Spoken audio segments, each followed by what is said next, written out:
Bismillahirrahmanirrahim. Assalamualaikum warahmatullahi wabarakatuh. Selamat siang semuanya. Alhamdulillahirrahmanirrahim. Puji syukur kita aturkan kehadirat Allah Subhanahu wa Ta'ala, karena atas kehendaknya, atas nikmat dan rezekinya, kita dapat bersama-sama lagi untuk menggali tentang materi yang akan kita pelajari pada hari ini. Salawat dan salam senantiasa tercurah ke hadirat Nabi Muhammad SAW beserta keluarga, sahabat, dan para pengikutnya yang setia hingga akhir zaman. Baik, pada pertemuan pada hari ini kita akan bicara tentang hakikat pembelajaran mikro. Kemarin saya sudah sampaikan sekilas tentang urgensi dari mata kuliah ini dan hal-hal yang akan kita pelajari dan lakukan dalam satu semester ke depan. Baik, kita akan mulai mata kuliah ini dengan pemahaman tentang mengapa sih perlu adanya micro teaching, gitu ya. Tapi sebelum sana saya akan bercerita dulu tentang sejarah pembelajaran mikro ini. Pembelajaran mikro itu baru ada sekitar akhir tahun 50-an ya, sekitar tahun 1956. Dimulai di Amerika Serikat, Stanford University. Pada awalnya karena muncul pandangan gitu ya, bahwa mengapa kok seorang guru itu tidak diberikan skill mengajar ketika dia masih kuliah gitu, atau ketika dia masih ada di dalam pendidikan guru. Karena sebelum ada pembelajaran mikro itu para calon guru itu hanya sekedar diberikan teori-teori aja gitu, teori tentang teori belajar ya, teori mendidik gitu saja, tapi mereka tidak ada mata kuliah praktek mengajar. Nah, sekitar tahun 1956 kemudian di Stanford University kemudian mulai diinisiasi pembelajaran mikro. Sedangkan di wilayah Indonesia sendiri itu baru tahun 1977 gitu ya. Baru pada tahun 1977 itu mulai dilakukan mata kuliah pembelajaran mikro, dan itu baru diterapkan di tahun 1977 itu baru diterapkan di beberapa LPTK ya. LPTK itu lembaga pendidik dan tenaga pendidikan, ada IKIP Jogja ya, kemudian IKIP Bandung ya, kemudian IKIP Jakarta tuh. Nah, setelahnya baru kemudian mulailah diikuti oleh LPTK yang lain untuk merancang kurikulum dengan memasukkan mata kuliah pembelajaran mikro. Lalu mengapa sih perlu ada mata kuliah ini gitu ya. Nah, kalau kalian coba cermati gambar ini gitu. Ya, yang ini adalah seorang calon guru, mahasiswa baru calon guru. Ya.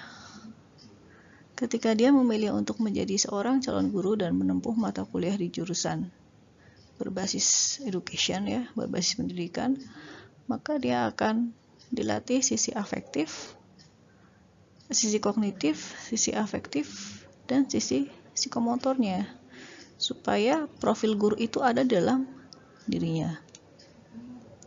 Dari sisi kognitif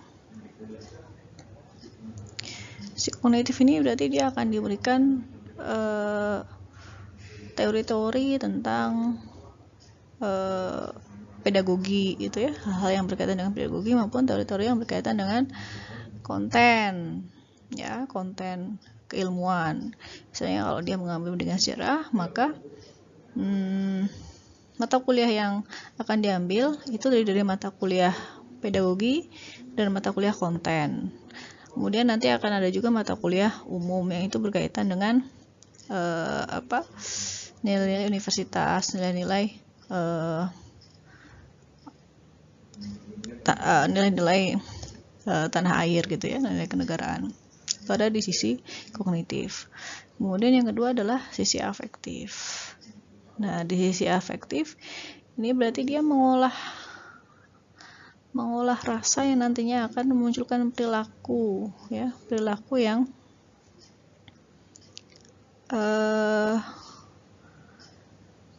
nantinya akan mendukung kehidupan dia dalam masyarakat.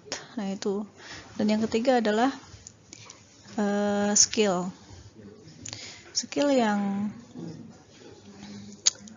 ada dalam mata kuliah, dalam jurusan pendidikan, itu adalah skill yang berkaitan dengan skill pengajaran. Nah, ketiga aspek atau domain pembelajaran ini nanti akan diberikan kepada seorang calon guru, hingga kemudian dia akan menjadi seorang guru yang profesional. Nah, skill mengajar ini dilatih dalam mata kuliah pembelajaran mikro dan PLP, ya. Nanti PLP nanti setelah pembelajaran mikro tuh, supaya tercipta calon guru yang profesional itu tadi. Nah, ini kalau kita coba telusuri, ya, kita breakdown lagi. Pembelajaran mikro itu terdiri dari dua kata, yaitu pembelajaran dan mikro, ya. Apa itu pembelajaran? Saya ingin kalian sudah tahu itu apa pembelajaran, ya. Mikro kan kecil, ya. Pembelajaran itu apa? Ya.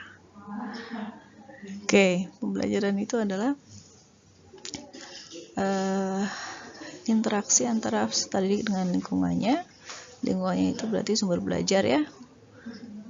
Sehingga tercipta perubahan tingkah laku, itu namanya belajar. Karena itu dari pengertian tersebut kita bisa breakdown lagi, ya, untuk mengetahui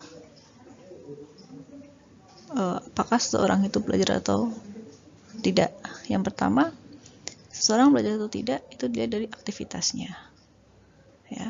Ada aktivitas belajar di situ. Aktivitas belajar itu seperti apa? Aktivitas belajar itu seperti kalian lakukan sekarang, lihat video, ya, kemudian membaca, ya, kemudian menonton, ya. Termasuk menonton drama Korea itu juga bagian dari belajar, ya. Walaupun lebih banyak having fun-nya gitu, ya. Tapi kalian bisa juga belajar dari situ, belajar tradisi mereka, ya, belajar nilai moral yang ada di dalam film tersebut, ya, itu belajar gitu. Kemudian ada interaksi dengan lingkungan belajar. Apa itu lingkungan belajar? Lingkungan belajar itu sumber belajarnya, ya, gurunya, kemudian buku-bukunya, ya, kemudian kawan-kawannya, ya, kemudian referensi yang lain seperti internetnya, ya. Itu lingkungan belajar. Kemudian yang ketiga adalah ada perubahan tingkah laku. Nah, setelah dia melakukan aktivitas belajar, ada interaksi, kemudian dia mengalami perubahan tingkah laku, tapi tidak lantas berubah negatif, ya. Nah, itu yang dia tidak belajar dengan baik. Seorang itu belajar ketika perubahan tingkah lakunya ke arah yang positif, ya, ke arah yang membuatnya lebih manusiawi, ya. Itu namanya perubahan tingkah laku. Perubahan tingkah laku itu tercermin dalam apa? Perubahan tingkah laku itu tercermin dalam ucapan dia, cara dia berbicara. Makanya itu kan sering kita lihat dan dengar gitu, ya, seorang yang memiliki kualitas akademis yang bagus gitu, ya, maka cara bicaranya itu tidak seperti preman yang ada di pasar, ya. Tuh. Tapi banyak juga preman yang bukan preman ya, orang-orang jalanan. Preman sama orang jalan itu beda ya. Kalau preman itu kan berarti orang yang memang tidak punya kerjaan dan mencari-cari kerjaan dengan melakukan kejahatan gitu ya. Kalau anak jalanan itu ya mereka hidup di jalan, dan tidak semuanya hidup di jalan itu tidak punya wawasan. Ada yang punya wawasan juga gitu. Cuman memang tingkah lakunya ya seperti itu ya. Nah, ini adalah perbedaan pembelajaran zaman dulu dan sekarang. Kalau zaman dulu itu fokus ke teaching-nya ya, mengajarnya. Jadi konsep pembelajaran satu arah ya, one way learning method, di mana guru itu menjadi satu-satunya sumber belajar gitu ya, karena itu arah panahnya ke sini ya. Guru belajar dari materi, dari bahan ajar itu ya. Nah, bahan ajar langsung disampaikan ke siswa. Bahan ajarnya pun juga cuma satu. Siswa tidak punya harapan ya untuk mencari sumber belajar yang lain, karena guru hanya akan mengambil soal bahannya dari satu course material ini. Nah, ini zaman dulu ya, kita kenal dengan TCL, Teacher Center Learning. Sedangkan sekarang kita kenal dengan Student Center Learning, di mana guru ini tidak menjadi satu-satunya kunci gitu ya, atau tidak menjadi satu-satunya pusat dalam pembelajaran, tapi dia lebih kepada fasilitator ya. Kenapa disebut fasilitator? Karena guru yang diberikan kewenangan untuk mendampingi siswa mempelajari berbagai sumber belajar yang ada gitu ya. Siswa bisa belajar dari buku, bisa belajar dari film, bisa belajar dari foto-foto ya, browsing ya, dari website, diskusi, bahkan dari saling berbalas email ya. Itu guru tugasnya mendampingi, memfasilitasi. Caranya bagaimana? Ya, caranya bisa dengan melontarkan pertanyaan, kemudian siswa diminta untuk mencari jawabannya, atau melontarkan sebuah kasus, siswa diminta untuk mencari solusinya. Seperti itu ya. Ini yang sekarang. Saya hanya mengingatkan kembali ya, karena ini saya yakin kalian sudah hafal di luar kepala terkait dengan materi pembelajaran. Mudah-mudahan ya. Nah, lalu apa komponen pembelajaran itu? Ya, menurut Sutopo tahun 2005, bukunya tahun 2005, dia menyebutkan ada 9 komponen. Ya, yang dimaksud komponen ini berarti hal-hal yang harus ada di dalam sebuah pembelajaran. Ya, atau dulu namanya kegiatan belajar mengajar, tapi sekarang kita lebih senang menyebutnya dengan pembelajaran, atau bahasa Inggrisnya instructional. Bahasa Inggrisnya itu instructional. Yang pertama adalah siswa, harus ada siswa, kemudian guru, kemudian tujuan pembelajaran, kemudian materinya harus ada, metodenya harus ada, sarana atau alat belajarnya harus ada ya. Alat belajar tahu kan bedanya sama media, tahu kan? Kalau alat belajar itu yang mendukung media, contohnya LCD, laptop ya, terus whiteboard, blackboard, spidol, kapur ya, itu alat-alat belajar. Kemudian evaluasi. Nah, dalam pembelajaran itu harus ada evaluasi ya. Kemudian terakhir adalah lingkungan. Oke.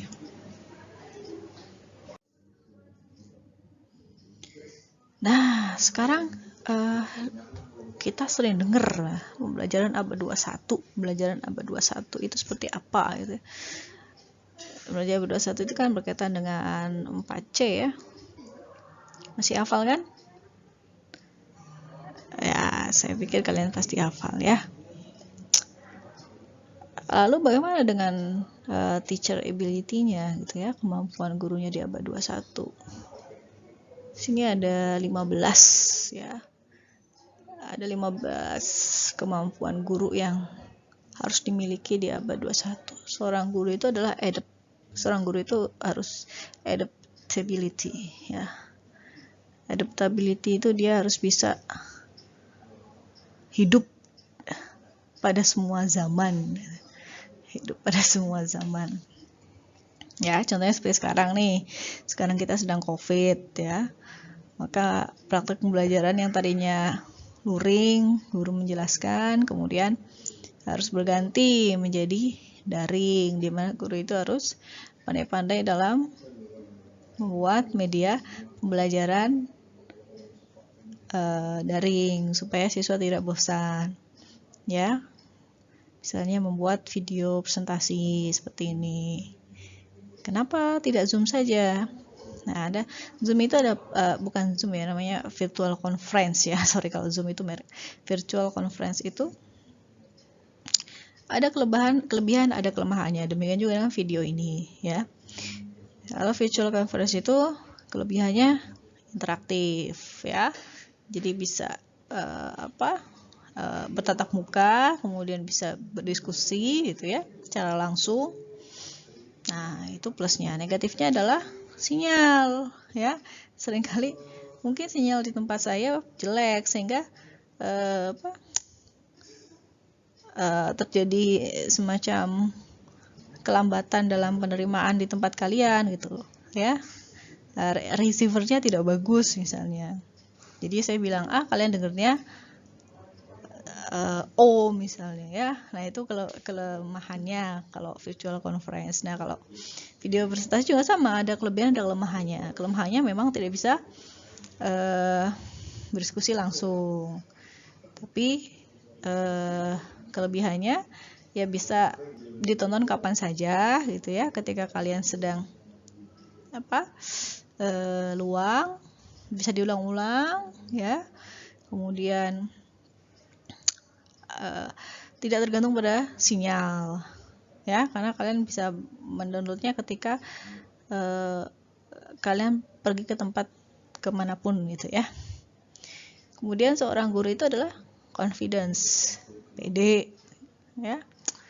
Pede itu bukan dalam artian berjalan tanpa ilmu gitu ya. Pede di sini ya, seorang guru itu pede dengan ilmu yang dia miliki gitu ya. Jadi kalau pede yang tanpa ilmu ya jatuhnya kayak preman tadi gitu ya. Dia bicara tapi tong kosong gitu ya. Nah, dengan istilah tong kosong nyaring bunyinya kan. Nah, itulah kalau kepedean tapi tidak punya ilmu. Nah, seorang guru tidak boleh seperti itu. Guru itu harus punya ilmu ya, terutama ketika kalian misalnya mau mengajar tentang zaman prasejarah atau zaman praaksara di Indonesia, maka kalian harus belajar dulu ya. Walaupun kalian tidak expert di bidang itu, maka paling tidak kalian baca dulu lah ya, kemudian baru setelah itu setelah kalian sudah memahami, sampaikan kepada siswa. Karena ketika guru tidak paham, maka apa yang akan dia sampaikan ke siswa pun juga siswa tidak akan paham ya. Tapi ketika kita paham dengan sesuatu, maka kita akan lebih mudah untuk menyampaikannya kepada orang lain. Nah, itu confidence. Communication ya, guru itu punya komunikasi yang bagus ya. Nah, confidence sama communication itu sebenarnya juga terkait. Orang yang confidence-nya bagus biasanya komunikasi lancar ya. Orang yang percaya diri biasanya dia akan mudah untuk berkomunikasi dengan orang lain ya. Tapi kalau orang yang tidak punya rasa percaya diri itu, dia mau tanya aja minder gitu ya, takut gitu ya. Seperti itu. Seorang guru ya mau di abad berapapun lah ya, sebenarnya mau di abad berapapun gitu ya, nggak harus guru, semua profesi sebenarnya, tapi karena kita sekarang sedang belajar tentang mikro gitu ya, pembelajaran mikro, jadi ya kita contohkan guru itu wajib punya skill komunikasi ya.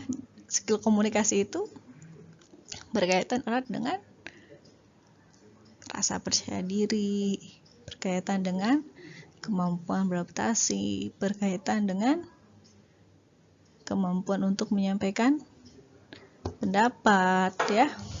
Tuh. Kemudian tim player. Tim player itu berarti dia bisa bekerja sama dalam sebuah tim. Nah, ini juga penting ya, karena nanti ketika kalian menjadi seorang guru, kalian akan hidup dalam nuansa ini ya, nuansa organisasi. Organisasi di mana di situ ada kepala sekolah sebagai pimpinan sekolah, kemudian ada rekan-rekan kerja kalian ya. Tuh, itu harus kalian juga bisa. Nah, untuk tim player sendiri sebenarnya bisa diasah gitu ya, ketika kalian kuliah ya, saat dikasih tugas oleh dosen, tugas kelompok. Nah, itu nampak gitu orang yang bisa bekerja sama. Artinya kalau bisa bekerja sama itu artinya dia tidak menunjukkan diri sebagai seorang leader gitu ya, bukan leader ya, bossy gitu ya. Bossy sama leader itu beda. Kalau leader itu dia bisa mengkoordinasikan dan mengkonsolidasikan. Kalau bossy itu dia cuma sekedar nyuruh-nyuruh aja gitu. Nah, itu jadi seorang guru itu harus punya kemampuan kerjasama yang baik. Kemudian continuous learner ya. Continuous learner itu berarti dia harus terus belajar ya. Jadi dia tidak berhenti gitu. Tidak berhenti. Saya kan udah bisa gitu ya, udah lulus S1 gitu ya. Saya nggak mau lagi belajar lah. Saya udah capek gitu. Nggak boleh seperti itu. Kenapa? Karena ilmu pengetahuan selalu berkembang. Kemudian imajinatif ya. Imajinatif itu ya dia memiliki kemampuan untuk berimajinasi, kemampuan untuk menciptakan, kemampuan untuk berimajinasi, mengembangkan sesuatu atau mengembangkan sebuah inovasi pembelajaran dengan imajinasinya. Ya, misalnya saya ingin kok siswa saya kok lemes banget gitu ya. Terus kemudian dia membayangkan saya mau coba-coba dengan model ini gitu ya. Kemudian leadership tadi ya, pemimpin. Dia harus bisa mengkoordinasikan, mengkonsolidasikan gitu ya, dan membuat sebuah bonding itu ikatan antara dirinya dengan siswanya, dirinya dengan rekan-rekan kerja yang lain gitu ya. Itu bonding, dan dia bisa mengambil keputusan untuk kepentingan bersama. Kemudian organization. Nah, ini kaitan dengan tim player tadi. Dia harus punya kemampuan untuk berorganisasi. Kemampuan untuk berorganisasi itu katanya dengan kemampuan untuk bekerja sama dalam sebuah tim untuk mencapai cita-cita dan tujuan bersama. Kemudian inovatif. Nah, inovatif tadi kaitannya dengan imajinatif ya. Inovatif dia mampu mampu mengubah sesuatu yang biasa menjadi luar biasa gitu. Mampu terus mengembangkan pembelajarannya yang tadinya tidak menarik menjadi sangat menarik. Mampu membuat media pembelajaran yang sekedar menggunakan laptop menjadi menggunakan laptop tapi dengan tambahan fitur-fitur yang canggih misalnya ya. Kemudian komitmen. Nih, guru itu komitmen itu ini ya, apa yang dia lakukan itu sesuai dengan apa yang dia katakan. Ketika dia berkata A, maka yang dilakukan itu adalah A. Ketika dia sudah menyepakati jadwal dengan siswanya, maka dia akan melakukan itu. Oke, ability to manage online reputation, ya. Jadi kemampuan untuk kemampuan untuk berselancar di dunia maya, kemampuan untuk menjaga eksistensinya secara online, ya. Tuh. Nah, ini berkaitan dengan abad 21-nya itu di sini sebenarnya. Kemudian ability to engage, kemampuan untuk terlibat dalam apa? Terlibat dalam diskusi online, ya. Terlibat dalam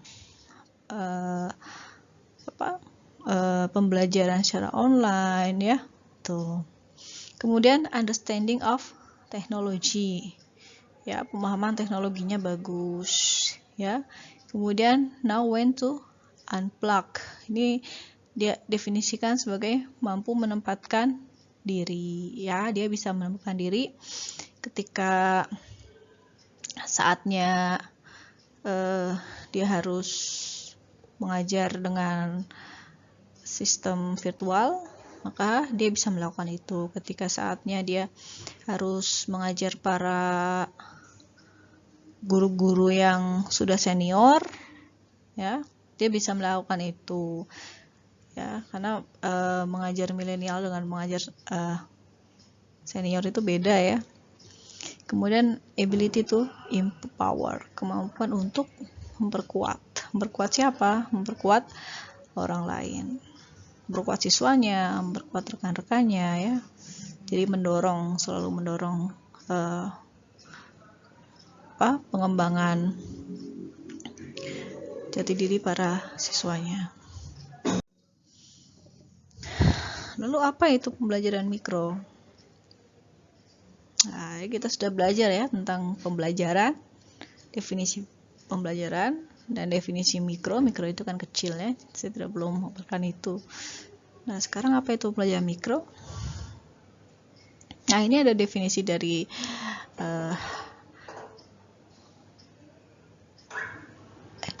siapa ini? Hati. Micro teaching typically includes student teachers conducting mini lessons to a small group of students, often in a laboratory setting, and then engaging in post discussion about lessons. Ya, micro teaching termasuk dalamnya adalah siswa dan guru. Jadi dalamnya ada siswa dan guru yang yang dibentuk gitu, ya, dalam pembelajaran mini, pembelajaran kecil, dibagi ke dalam grup kecil siswa, dan biasanya itu ada di dalam laboratorium. Dan setelah itu, jadi setelah pembelajaran mini tersebut, itu mereka terlibat dalam diskusi, ya. Nah, di sini Hati sebenarnya menjelaskan juga tentang karakteristik micro teaching, ya, kalau dari definisi ini. Jadi ada siswanya, ada gurunya, ada pembelajaran kecil dalam grup kecil, ya, kemudian dilakukan di laboratorium, dan kemudian ada diskusi. Nah, diskusi di sini ini berarti diartikan sebagai pemberian umpan balik atau feedback kepada peserta atau mahasiswa yang praktek. Tuh, jadi benar-benar semacam praktek mengajar.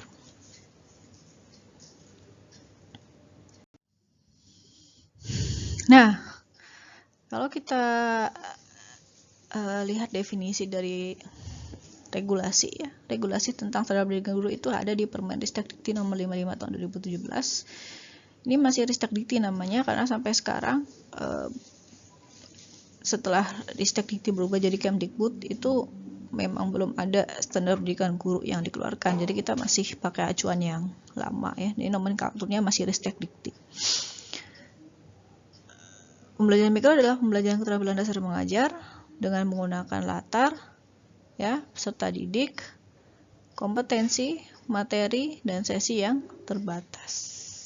Ya, di sini kuncinya adalah keterampilan dasar. Kemarin sudah saya singgung dalam pengantar tentang keterampilan dasar apa yang akan kita coba untuk perdalam, ya. Dan saya juga minta kalian untuk masing-masing individu untuk memilih. Oke, latar gitu ya. Latar itu apa latar? Setting, ya, setting tempat, setting waktu, ya, itu terbatas. Tempatnya itu biasanya di laboratorium, waktunya cuman 5-15 menit, tidak sampai 45 menit ya kalau mikro. Kenapa? Nah, nanti akan dijelaskan kenapa kok waktunya tidak 45 menit. Nanti di belakang akan dijelaskan. Kemudian peserta didik, ada peserta didik. Nah, peserta didiknya itu bukan peserta didik yang asli ya dalam pembelajaran makro, tapi peserta didik yang ya kawan-kawan kalian sendiri. Kemudian kompetensinya terbatas juga ya, tidak semua kompetensi mengajar itu harus muncul. Nah, ini unsur-unsur pembelajaran mikro. Apa saja unsur-unsurnya? Ada tujuan dan sasaran, ya. Tujuan apa? Sasaran keterampilannya apa? Misalnya keterampilan membuka dan menutup pelajaran. Kemudian ada struktur dan organisasinya, ya. Kemudian ada perencanaan dan jadwal. Struktur dan organisasinya ini berkaitan dengan perencanaan pembelajaran. Ini perencanaan dan jadwalnya. Kemudian pembinaan. Pembinaan ini berarti dari dosen akan mereview gitu ya. Jadi kalau setting di laboratorium itu ada kamera gitu ya. Ada kamera yang standby yang merekam praktikan mulai dari awal sampai akhir. Kemudian setelah itu akan dilihat bersama antara guru, bersama oleh observer dan guru. Kemudian akan diberikan umpan balik, kalau misalnya masih kurang akan diberikan pembinaan. Kemudian ada siswa, dan terakhir itu ada sarana pembelajaran. Sarana pembelajaran itu yang ada di dalam laboratorium. Teman, karena kita sekarang, nah ini agak susah ya, kita sekarang daring, jadi mungkin laboratoriumnya disetting ya, laboratorium virtual gitu ya. Lalu apa tujuan pembelajaran mikro? Nah, ini saya saya kutip dari Permenristek juga ya, pasal 9. Tujuan itu yang pertama adalah mahasiswa bisa membuat perencanaan. Kemudian ada pelaksanaan pembelajaran. Kemudian ada penilaian dan pemberian umpan balik. Yang terakhir adalah ada pengayaan dan remediasi. Remediasi itu remedial. Nah, menurut Harun Joko Prayitno sendiri, tujuan belajar mikro itu ada 6. Ya, sama sih. Cuma di sini kalau Pak Harun tuh dia lebih membreakdown lagi, tidak seperti yang permen tadi. Sama ya kalau kalian baca di sini. Nah, dia menambahkan ada refleksi diri. Ya, dia menambahkan ada refleksi diri. Refleksi diri itu berarti si siswa itu diminta untuk mengkoreksi apa sih yang benar dan apa sih yang salah dari performanya dia, gitu ya. Tuh. Kemudian fungsi pembelajaran mikro. Yang pertama adalah memberi latihan untuk menguasai keterampilan-keterampilan mengajar pada saat membuka pelajaran. Ya, kemudian pendekatan keterampilan menggunakan pendekatan model dan metode pelajaran yang terkini. Nah, ini sebenarnya tidak di mikro ya. Di mikro lebih kepada eksplorasi aja. Eksplorasi pengetahuan yang sudah kalian peroleh terkait dengan model pembelajaran. Kemudian memberi latihan dalam menentukan dan menggunakan media pembelajaran berbasis IT sesuai dengan perkembangan zaman. Nah, ini akan coba kita praktekkan ketika kalian praktek mengajar baik secara individu maupun secara kelompok. Saya ingin melihat sejauh mana kemampuan IT kalian ya. Saya pikir pasti akan lebih canggih dari saya ya. Kemudian yang keempat, memberi latihan keterampilan bertanya tingkat tinggi atau HOTS, Higher Order Thinking Skills. Nah, ini nanti akan kita pelajari lebih dulu teorinya ya, di dalam keterampilan bertanya. Jadi kemarin saya sudah singgung, keterampilan bertanya itu ada dua, ada bertanya dasar, ada bertanya lanjut. Nah, bertanya lanjut itu yang biasanya yang istilah sekarangnya itu adalah HOTS ya. Sekarang kalau tidak HOTS itu tidak OKES. Kemudian memberi latihan penyusunan instrumen dan penggunaan pembelajaran yang meliputi penilaian kognitif, afektif, dan psikomotor pada tingkat tinggi. Ya, ini nanti keterampilan sebenarnya ini tugasnya ini ya, tugasnya perencanaan pembelajaran ya, dan mata kuliah penilaian pembelajaran ya. Cuma nanti kita akan coba untuk mempelajari lagi ya. Kemudian beri latihan untuk menguasai keterampilan menutup pelajaran ya. Jadi bagaimana menutup pelajaran yang bukan baik sih, sebenarnya setiap guru itu kan dia punya style masing-masing ya.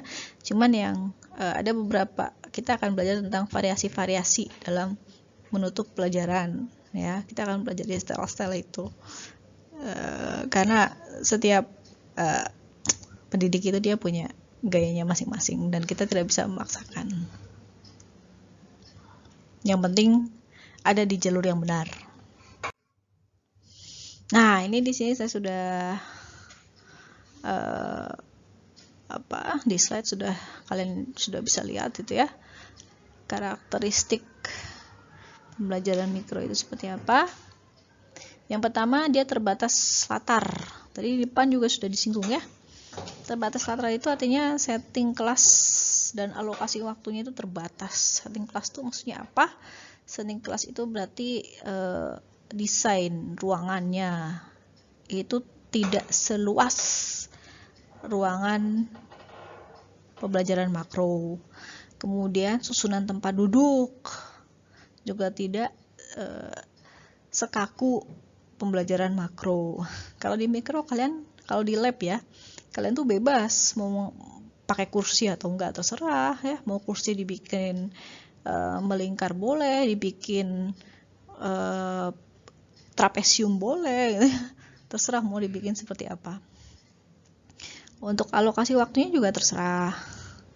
Alokasi waktunya bukan terserah, alokasi waktunya itu terbatas 5-15 menit ya. Tuh, kenapa kok 5-15 menit? Karena ini kaitannya dengan karakteristik ketiga. Jadi, kompetensi yang akan dilihat dalam belajar mikro itu, terutama yang individu ya, itu tidak semua kompetensi ya. Tapi hanya 1-2 kompetensi. Misalnya, kalau saya melihat 1 kompetensi saja, kalian tidak perlu mempraktekkan 2. Kalian cukup melihat 1 kompetensi, kemudian kalian praktekkan ya, kemudian diupload di YouTube. Nah, seperti itu saja gitu. Nanti kita akan komentari bersama ya, karena itu cuma 5-15 menit. Lalu bagaimana dengan materinya, Bu? Nah, materinya terbatas juga kan, materinya terbatas juga. Jadi misalnya kalian mengambil tema tentang proklamasi gitu ya, maka tidak harus dari awal sampai akhir gitu ya kalian jelaskan ya. Kalian cukup mengambil setting aja tentang perumusan naskahnya saja ya, cukup tuh 15 menit 10 menit aja selesai. Atau momen-momen tertentunya saja gitu ya. Kalian mengambil tentang pemberontakan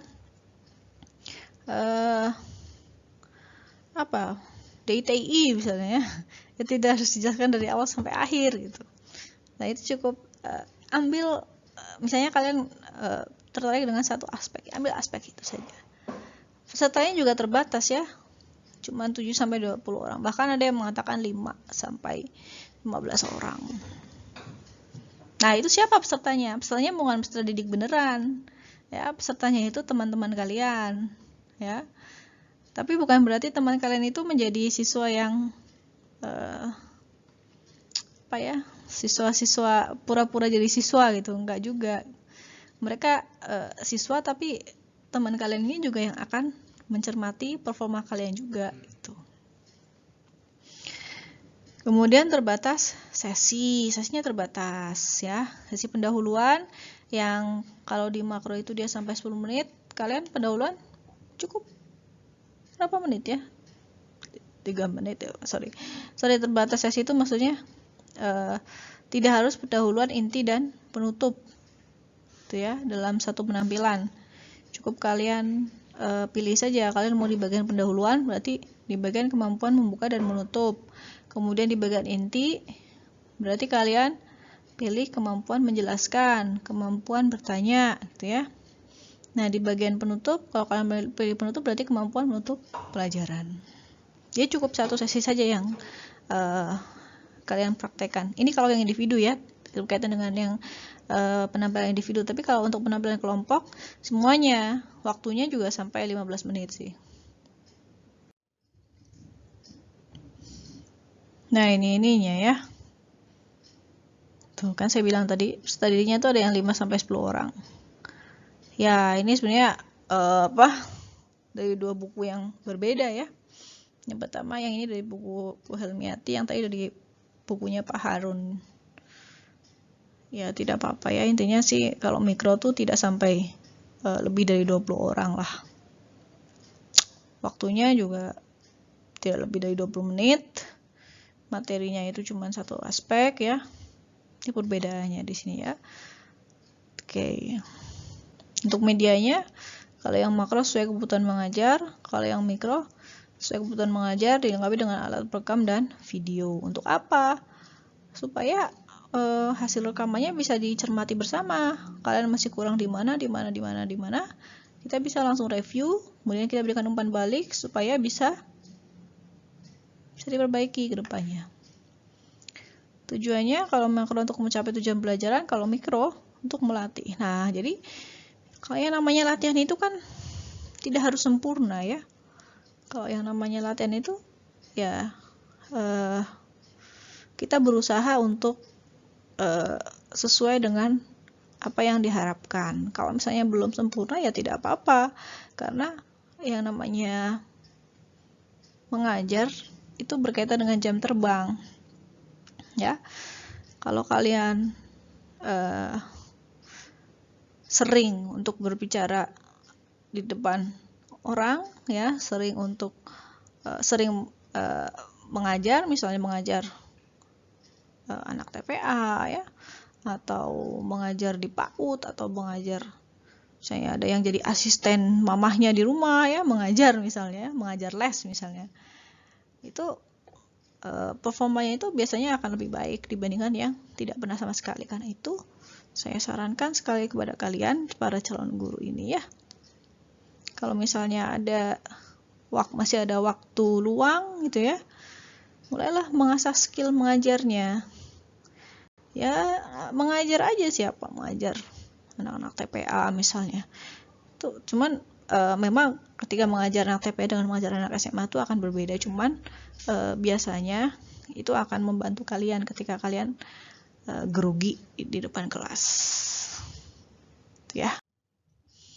Oke, terima kasih untuk pertemuan hari ini saya akhiri. Untuk pertanyaan silahkan dituliskan di Classroom. Mohon maaf kita masih belum bisa Zoom, tapi saya harapkan dengan video presentasi ini kalian bisa memahami apa yang saya sampaikan.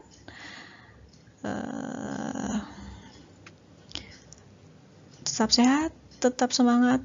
Wabillahi taufik wal hidayah. Assalamualaikum warahmatullahi wabarakatuh.